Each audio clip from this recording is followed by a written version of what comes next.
Hello दोस्तों, आशा करते हैं कि आप लोग स्वस्थ और अच्छे होंगे। तो कल हमने कांग्रेस प्रणाली चुनौती और पुनर्स्थापन पढ़े थे और पॉलिटिकल साइंस 12th क्लास का चैप्टर 5 पढ़े थे। तो आधा क्लास हम लोग कल कर चुके थे और आगे से हम लोग क्लास करेंगे। तो चलिए, बचा हुआ कहाँ से है वहाँ से हम लोग करेंगे। तो स्क्रॉल कर रहा है, ऊपर जा रहा है। तो तीसरा आम चुनाव 1962 हम लोग पढ़ चुके थे। कांग्रेस का प्रभुत्व भी पढ़ चुके थे, क्योंकि सबसे बड़ी पार्टी और पुरानी पार्टी उभर के आई थी। कांग्रेस एकमात्र ऐसी पार्टी थी जिसका संगठन पूरे देश में फैला हुआ था। ये सब सारी बात बता ले, क्योंकि स्वतंत्रता संग्राम की विरासत में उनको मिला था। कांग्रेस के प्रभुत्व की प्रकृति हम यहाँ से पढ़ेंगे। तो कांग्रेस में भारत का शासन एक दल के प्रभुत्व जैसा ही था। इसकी विशेषता, तो हम लोग विशेषता पढ़ेंगे कि विशेषता आखिर है क्या। तो चलिए विशेषता पढ़ते हैं। यह लोकतांत्रिक परिस्थितियों में स्थापित हुआ था, यानी कि लोगों ने कांग्रेस को अपनी मर्जी से चुनकर इतने सालों तक शासन कराने का मौका दिया था। चलिए आगे हम बढ़ते हैं। यह अन्य देशों से पूरी तरह अलग था। अन्य देशों जैसे कि क्यूबा, चीन और सीरिया के संविधान में केवल एक ही पार्टी के शासन की व्यवस्था है, और दूसरी तरफ म्यांमार और बेलारूस जैसे देशों में एक पार्टी का शासन सैन्य कारणों से हुआ। यानी कि अलग अलग आप लोग देखें कि चीन हो गया, क्यूबा हो गया, तो वहाँ पे जो है एक ही पार्टी का शासन है सैन्य कारणों से। लेकिन भारत में ऐसा नहीं है। भारत में परिस्थिति इससे अलग थी। भारत में लोकतांत्रिक शासन के द्वारा ही कांग्रेस का प्रभुत्व स्थापित हुआ, जो कि भारत में कांग्रेस की लोकप्रिय दर्शाता है। तो चलिए, भारत में लोकप्रिय है कांग्रेस, ये हम पढ़ चुके हैं। अब हम पढ़ेंगे जवाहरलाल नेहरू की मृत्यु। आखिर जवाहरलाल नेहरू की मृत्यु कब कैसे हुआ था?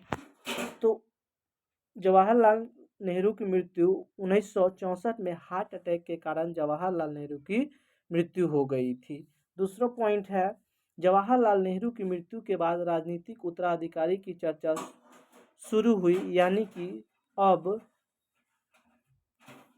नेहरू के बाद कांग्रेस का नेतृत्व कौन करेगा और प्रधानमंत्री पद कौन संभालेगा।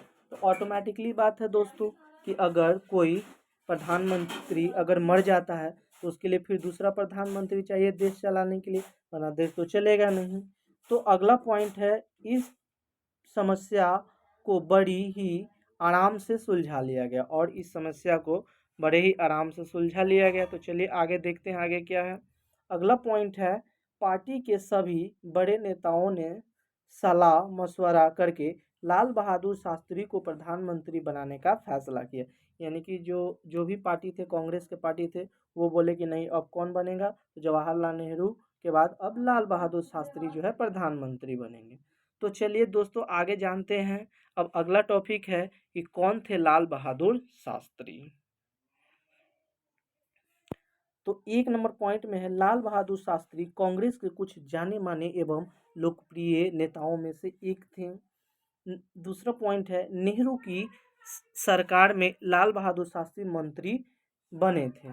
तो दोस्तों ये अच्छी बात है कि जब नेहरू प्रधानमंत्री थे तो उस समय लाल बहादुर जो शास्त्री थे वो मंत्री के पद पे कार्य कर रहे थे।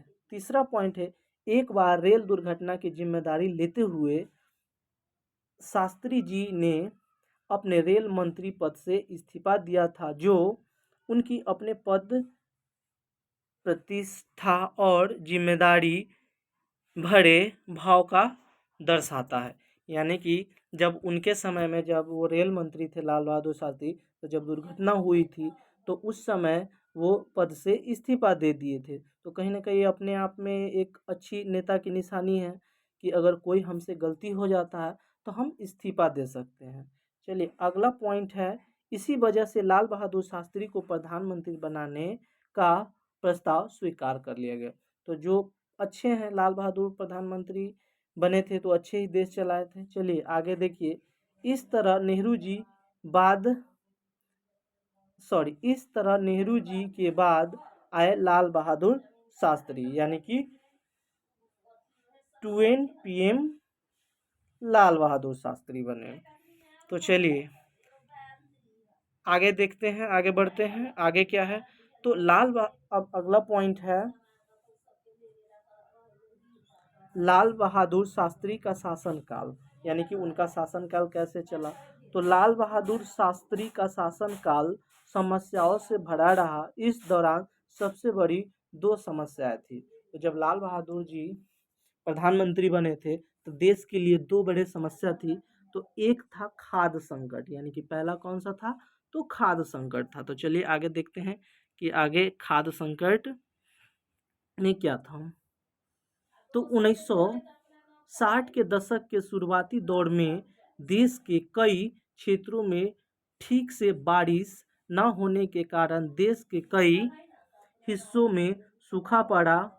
इसका सीधा असर कृषि पर पड़ा और देश में खाद्यान्न संकट की स्थिति उत्पन्न हो गई, जिस वजह से देश में खाद्यान्न उत्पादन बढ़ाना जरूरी हो गया। तो जैसे ही लाल बहादुर शास्त्री द्वितीय प्रधानमंत्री बने और उसके बाद भारत में खाद्य संकट आ गया, क्योंकि हर एक क्षेत्र में आप लोग जानते होंगे कि बारिश में हर एक क्षेत्र में बारिश ही नहीं हो पाता, कि कोई कोई क्षेत्र में क्या होता है, सूखा रह जाता है।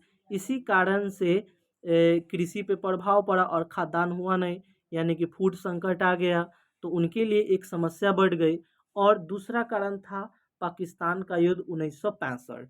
दूसरा कारण था पाकिस्तान का युद्ध 1965। तो चलिए दोस्तों आगे देखते हैं कि पाकिस्तान के युद्ध 1965 में क्या क्या हुआ था।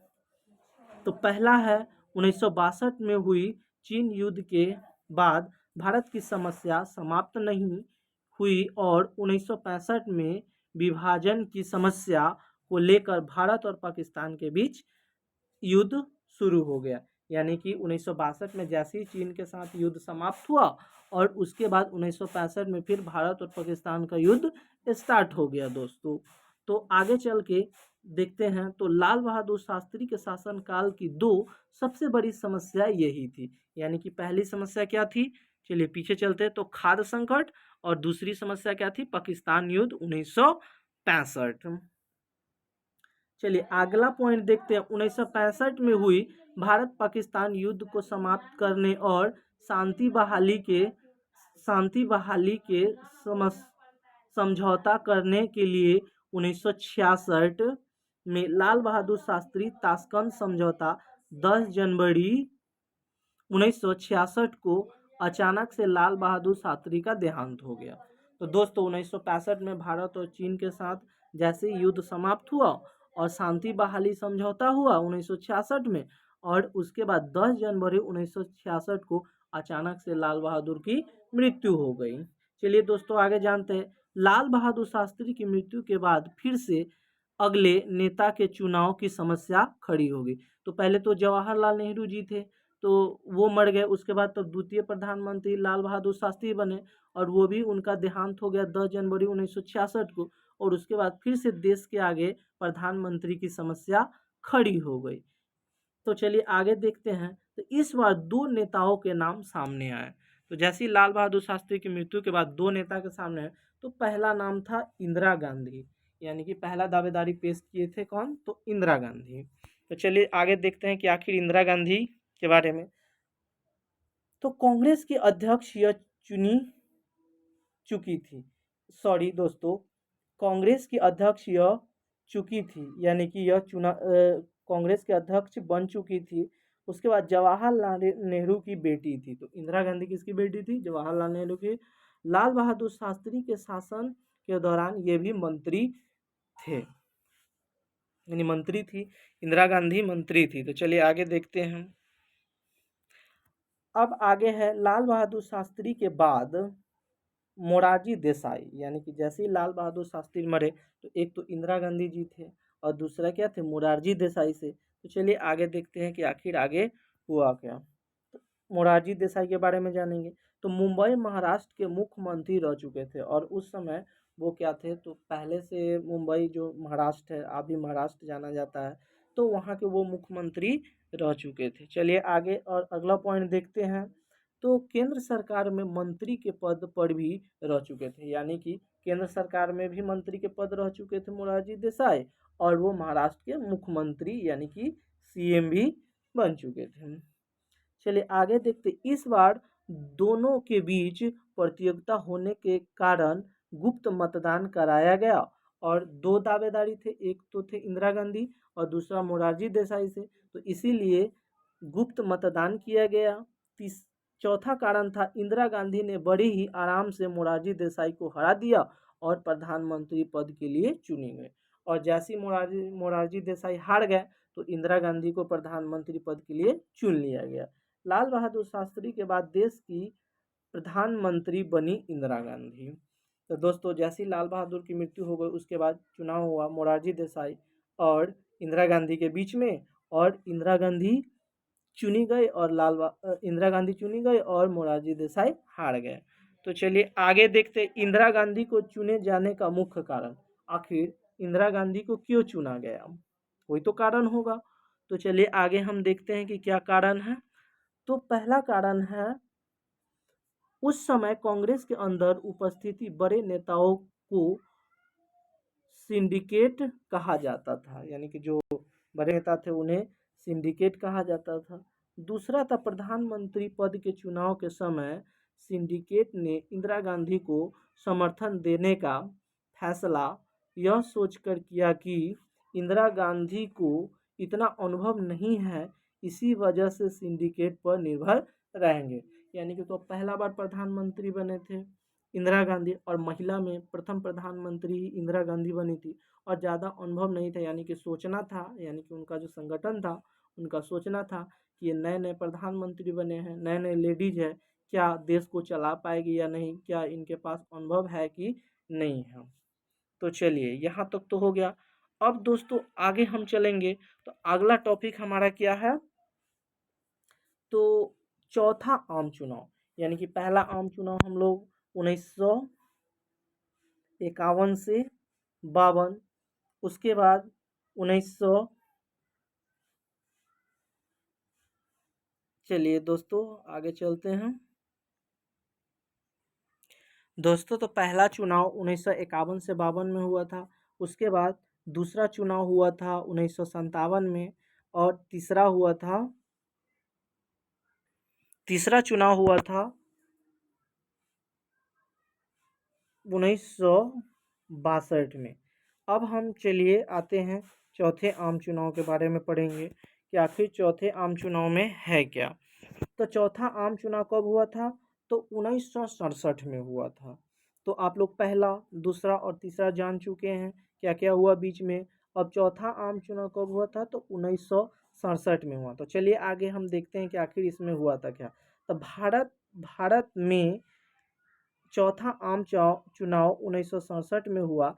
देश की स्थिति पहले से अलग थी और इस बार कांग्रेस के सामने गैर कांग्रेसवाद के रूप में एक नई चुनौती पेश की थी। तो इसमें एक और नई चुनौती आ गया था, गैर कांग्रेसी आ गया था, क्योंकि 3 बार तो कांग्रेस का ही वर्चस्व रहा था और चौथे बार में गैर कांग्रेस का चुनौती आ गया। तो चलिए देखते हैं अगला टॉपिक हमारा क्या है। तो चौथे आम चुनाव के समय देश की आखिर स्थिति कैसी थी। तो दो युद्ध सामने हुए थे, दो युद्ध का सामना हुआ था, सॉरी, दो युद्ध का क्या हुआ था, सामना। एक तो चीन का युद्ध हुआ था 1962 में, और दूसरा में पाकिस्तान का युद्ध हुआ था 1965 में। तो चलिए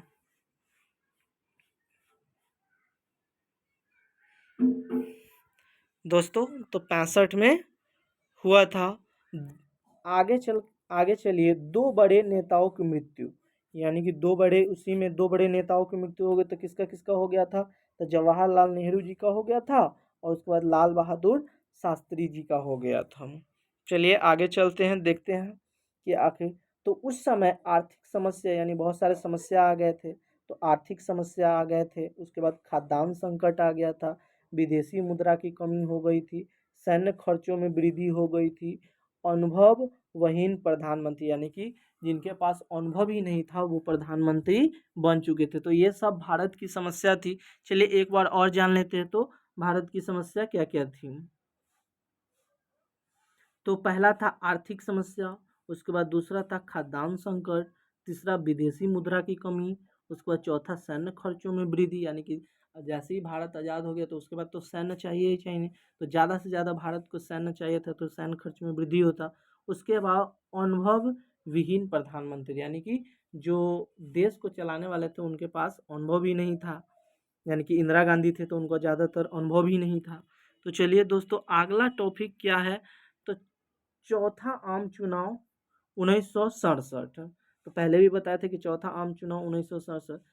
तो चलिए दूसरा पॉइंट है, देश की खराब स्थिति और अनुभव विहीन नेताओं होने के कारण विपक्ष को कांग्रेस को सत्ता से हटाने का एक और मौका मिल गया, यानी 3 बार से तो कांग्रेस ही वर्चस्व में था और उसके बाद विपक्ष जो थे उनको कांग्रेस को देश के सत्ता से हटाने का मौका मिल गया। चलिए दूसरा पॉइंट है, राम मनोहर लोहिया ने कांग्रेस की सरकार को अलोकतांत्रिक और गरीबों के विरुद्ध में बताकर विपक्ष से साथ आने को कहा ताकि देश में व्यवस्था वापस ले जा सके। तो चलिए आगे और देखते हैं क्या है अगले। राम मनोहर लोहिया ने इसे गैर कांग्रेसवाद नाम दिया और विपक्ष के एक साथ चुनाव लड़ने का आह्वान किया, यानी कि जितने भी भारत में विपक्ष थे राम मनोहर लोहिया ने कहा, ये तो गैर कांग्रेसी थे, तो राम मनोहर लोहिया ने कहा कि जितने भी भारत में विपक्ष है वो एक साथ आ जाए और कांग्रेस को हम लोग हरा सकते हैं। तो चलिए अगला पॉइंट है, देश में चुनाव हमेशा की तरह ही आराम से हो गई पर उनके नतीजों ने सबको चौंका दिया। तो फिर से चुनाव हो गया, चौथा आम चुनाव हो गया और नतीजा चौंकाने वाला आया। कांग्रेस को केंद्र और राज्य दोनों जगह ही गहरा धक्का लगा, यानी कि कम सीटें आई केंद्र में भी और राज्य में भी कांग्रेस को। अगला पॉइंट है, कांग्रेस किसी तरह से लोकसभा में सरकार बनाने में सफल रही पर सीटों और मतों की संख्या दोनों में ही भारी गिरावट हुई। तो फिर से चौथी बार कांग्रेस ने क्या कर लिया, सरकार बना लिया, लेकिन जैसे तैसे करके सरकार बना लिए, उतना जितना पहले सीट आता था एक तरफा उतना सीट आया नहीं, कम आया। चलिए अगला पॉइंट देखते हैं, कांग्रेस के कई बड़े नेता चुनाव हार गए, जो भी कांग्रेस में बड़े बड़े नेता थे वो अपना चुनाव क्या कर गए थे, हार गए थे। चलिए आगे देखते हैं हम। अगला पॉइंट है, कांग्रेस 9 राज्यों में सरकार नहीं बना पाई, जो कि फर्स्ट टाइम में हमने बताया था कि एक ही राज्य जो केरल में था वहाँ पे सरकार नहीं बनाई थी, लेकिन इस बार चौथे आम चुनाव में 9 राज्यों में सरकार नहीं बना पाई कांग्रेस। चलिए आगे देखते हैं दोस्तों, तो 7 राज्यों में कांग्रेस को बहुमत नहीं मिली और 9 राज्य में तो सरकार ही नहीं बना पाई और 7 राज्य में बहुमत ही नहीं मिली। अगला पॉइंट है, 2 राज्यों में दल बदल के कारण कांग्रेस सरकार नहीं बना पाए, और दल बदल यानी कि जो भी दल में थे वो बदल गए और सरकार नहीं बना पाए। तो दोस्तों आगे हम चलते हैं आगे। अब अगला टॉपिक है 1967 के आम चुनाव के बाद आखिर हुआ क्या। तो चौथा आम चुनाव 1967 में हो गया और उसके बाद आखिर हुआ क्या, धीरे धीरे करके आगे हम पढ़ते हैं अगला टॉपिक क्या है। तो अगला पॉइंट है, 1967 के चुनाव में खराब प्रदर्शन ही के बाद कांग्रेस के अंदर भी कुछ समस्याएं उभरने लगी। अगला पॉइंट है, इंदिरा गांधी ने कांग्रेस में अपनी जगह बनानी शुरू कर दी, जिस वजह से सिंडिकेट और इंदिरा के बीच मतभेद हो गए, यानी कि जो पार्टियां थी सिंडिकेट था और इंदिरा के बीच क्या हो गया, मतभेद हो गया, वो अपना जगह बनाने लगी। अगला पॉइंट है, इंदिरा गांधी ने कांग्रेस को अपने अनुसार चलाना शुरू किया और सिंडिकेट को यह बात पसंद नहीं आई। तो जो सिंडिकेट थे उनको ये बात पसंद नहीं आई। चलिए आगे देखिए, वैसे तो यह सब पार्टी के अंदर ही चल रहा था और इतनी ही बड़ी समस्या नहीं लग रही थी, पर यह समस्या देश के सामने तब खुल सका। चलिए अगला पॉइंट है, खुलकर सामने आई 1969 में उस समय राष्ट्रपति जाकिर हुसैन की मृत्यु हो गई। तो दोस्तों जैसे ही ये सब सारी समस्या चल रही थी, इंदिरा गांधी अपना स्थान बनाना चाह रही थी, उसी समय 1967 में राष्ट्रपति डॉक्टर जाकिर हुसैन की मृत्यु हो गई। तो चलिए दोस्तों और आगे हम बढ़ते हैं। तो आगे एक और टॉपिक आया 1969 का राष्ट्रपति चुनाव और कांग्रेस का विभाजन, यानी कि उस समय राष्ट्रपति का भी चुनाव हुआ था और कांग्रेस भी क्या कर गया था, विभाजन कर गया। तो पहला पॉइंट है कि 1969 में राष्ट्रपति जाकिर हुसैन की मृत्यु हो गई और नए राष्ट्रपति चुने गए। दूसरा पॉइंट है, एक तरफ जहां सिंडिकेट ने उस समय लोकसभा अध्यक्ष एन संजीव रेड्डी को राष्ट्रपति पद के उम्मीदवार के लिए चुना, वही दूसरी तरफ इंदिरा गांधी ने संजीव रेड्डी से अनबन होने के कारण बीबी गिरी को बढ़ावा दिया। यानी कि उस समय जो सिंडिकेट जो था वो एन संजीव रेड्डी को राष्ट्रपति बनाना चाहता था और इंदिरा गांधी जो थे वो संजीव रेड्डी को राष्ट्रपति बनाना चाहते थे। चलिए आगे देखते हैं कि आगे क्या है। तो अगला पॉइंट है, एन निजलिप्पा जो कि उस समय पार्टी के अध्यक्ष थे, उन्होंने कहा कि सभी सांसद पार्टी के उम्मीदवार संजीव रेड्डी को वोट दे, जबकि इंदिरा गांधी ने सभी से अपने मन की आवाज़ को सुनकर वोट डालने को कहा। यानी इंदिरा गांधी ने कहा कि आप लोग अपनी मन की आवाज़ सुनिए और वोट डालिए। चलिए आगे देखते हैं अगला टॉपिक है राष्ट्रपति पद के चुनाव का परिणाम। तो जब चुनाव हुआ, इंदिरा गांधी बोले कि अपनी मन की आवाज़ से अपनी मन की आवाज़ सुनकर वोट डालिए। तो आखिर राष्ट्रपति का चुनाव संपन्न हो गया और कौन सा परिणाम क्या आया, राष्ट्रपति पद के चुनाव का परिणाम क्या आया वो आगे पढ़ेंगे। तो इंदिरा गांधी द्वारा समर्थित बीबी गिरी चुनाव जीत गए और राष्ट्रपति बनने पर और सिंडिकेट के उम्मीदवार संजीव रेड्डी को हार का मुंह देखना पड़ा। चलिए दोस्तों और आगे बढ़ते हैं। चलिए दूसरा पॉइंट है, यह हार सिंडिकेट के बर्दाश्त नहीं हुई और उन्होंने प्रधानमंत्री यानी कि इंदिरा गांधी को पार्टी से बाहर निकाल दिया और इस तरह कांग्रेस का विभाजन हो गया। जैसे बीबी गिरी प्रधानमंत्री बने और उसके बाद सिंडिकेट जो था जैसे बीबी गिरी राष्ट्रपति बने, उसके बाद प्रधानमंत्री इंदिरा गांधी को सिंडिकेट ने पार्टी से निष्कासित कर दिया गया और कांग्रेस का विभाजन हो गया। आगे पढ़ते हैं। इंदिरा गांधी का समर्थन करने वाले इस सांसदों ने भी सिंडिकेट की कांग्रेस को छोड़ दिया और इंदिरा गांधी की कांग्रेस में शामिल हो गई। दोस्तों आगे चलते हैं, आगे देखते हैं क्या है। तो इस तरह कांग्रेस का विभाजन हुआ और दो कांग्रेस बन गए। तो आपस में लड़ाई करके दोस्तों आप लोग देखें कि आपस में लड़ाई करके विभाजन हो गया। तो दो कांग्रेस बने, तो कौन कौन से, एक कांग्रेस ओ और कांग्रेस आर, यानी कि कांग्रेस ओ ऑर्गेनाइजेशन सिंडिकेट और दूसरा था कांग्रेस आर रिकिजिनीट इंदिरा गांधी। चलिए आगे देखते। विभाजन के कारण कांग्रेस अल्पमत में आ गई क्योंकि सांसदों का विभाजन हो गया। इसी बीच सीपीआई और डीएमके ने कांग्रेस को समर्थन दिया और केंद्र में सरकार, तो दो पार्टियां कांग्रेस को समर्थन दिया और केंद्र में सरकार बन गई। तो चलिए आगे देखते हैं। तो आगे क्या है, विभाजन के बाद, आखिर विभाजन के बाद क्या हुआ। अब इंदिरा गांधी ने समाजवादी नीतियों को अपनाया, यानी कि गरीबों की ओर ध्यान देने का फैसला किया। दूसरा पॉइंट है, इंदिरा गांधी द्वारा उठाए गए कदम, कौन कौन से कदम थे। तो 15 बैंकों का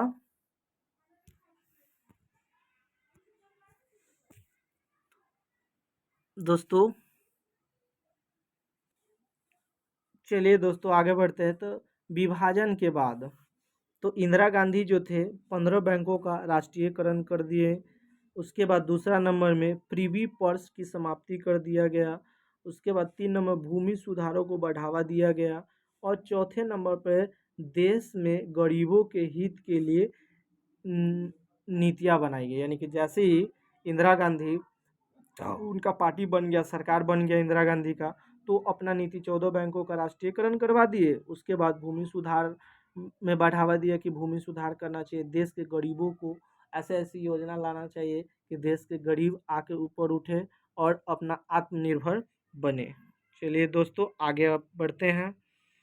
तो आगे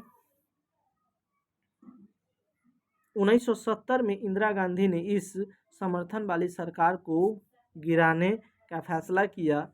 यह एक साहसिक कदम था, पर इसके परिणाम सकारात्मक हुए। और उसके बाद 1970 में जो मिली-जुली जो सरकार थी इंदिरा गांधी ने उसे क्या कर दिया, गिरा दिया। 1970 में सरकार गिर जाने के बाद देश फरवरी 1971 में 5वें आम चुनाव हुआ।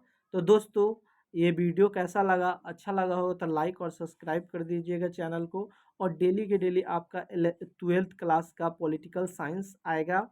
तो चलिए धन्यवाद। कल हम पढ़ेंगे 5वां आम चुनाव।